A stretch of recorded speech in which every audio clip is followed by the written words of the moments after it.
Մեղք են, մեր երիտասարդները մեղք են։ Հենց վերջ կա, որ մի սպանություն, մի վթար, մի բան չի լինի։ Շատ վատ է։ 31-ամյա Բորիս Արզումանյանի սարսափելի մահն է ցնցել Շոպրոնի փողոցի բնակիչներին։ Երեքշաբթի այս փողոցում ծեծկրտուք է եղել։ Բնակիչները լսել են, որ վեճի մասնակիցներից մեկը մեքենան մի քանի անգամ դիտավորյալ քշել է գետնին ընկած վիրավոր տղայի վրա, նա տեղում մահացել է։ Ես լսել եմ, որ ինչ-որ խփել եմ, ջահել տղերք են եղել, թե տարիքով ա եղել, չգիտեմ, ով ա եղել, ինչ է։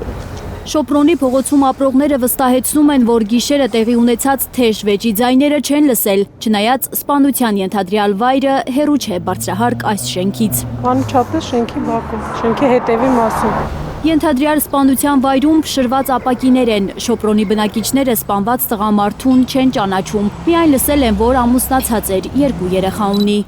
Բորիսին 3 են հուղարկավորել։ Բացարձակ ոչ մեկին չենք ճանաչել։ Մեկ ասում են այս տարածքից են, մեկ ասում են այս տարածքից չեն, չգիտեմ։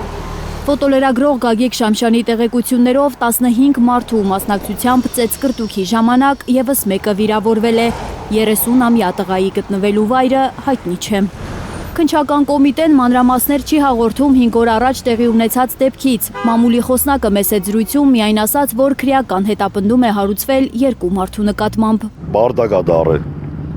Իրոք բարդակ ա դարել։ Ֆոտոլերագրող Գագիկ Շամշյանի տեղեկություններով մեկ ձերբակալված կա։ Ըստ օպերատիվ տեղեկությունների մասնակցություն են ունեցել։ Ըստ նրա, քննիչները մի քանի թանկարժեք ավտոմեքենաներ են հայտնաբերել դեպքի վայրից, տեղափոխել հատուկ պահպանվող տարածք։ Դեպքը Արդյոք սարսափելի սպանության գործիք մեքենան նույնպես դրանց շարքում է, հայտնի չէ։ Հիասթափված ապրում ենք։ Հիասթափված զայրացած են երևանցիները, ինչով են զբաղված հազարավոր ոստիկանները, որոնց գործը պետք է լինի նման ողբերգություններ կանխելը։ Ոչինչ չի անում բարեկների գործողություն, ինչքան շատացան, այնքան ավելի վենդետան շատացել է Հայաստանում։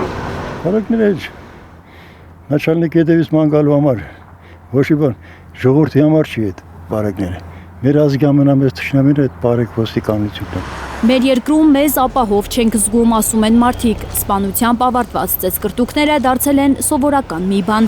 Հիշում են այն ժամանակները, երբ թաղայինների սահմանած կարգուկանոնը օրենք էր երիտասարդների համար։ Անպատժելիությունն է ծնել անկանոնությունը, նշում են շատերը։ Երկիրը երկիր չի, դրա համար իրաց է ձևեն պահում։ Եթե լիներ դիսցիպլինա, լիներ իսկական մարդկային վերաբերումներ, այդ բաներ չէին եղել, դաժան սպանություններ չէին եղել։ Աննա Գյուրնազարյան, Նորայր Շարբաթյան, Արմեն Ապրեսյան, Հայլուրի համար։ Հայաստանում եւ աշխարհում տեղի ունեցող իրադարձությունների մասին առաջինն իմանալու համար բաժանորդագրվեք մեր ալիքին, սեղմեք զանգակը, որ բաց չթողնեք ամենահրատապը, ամենակարևորն ու հետաքրքիրը։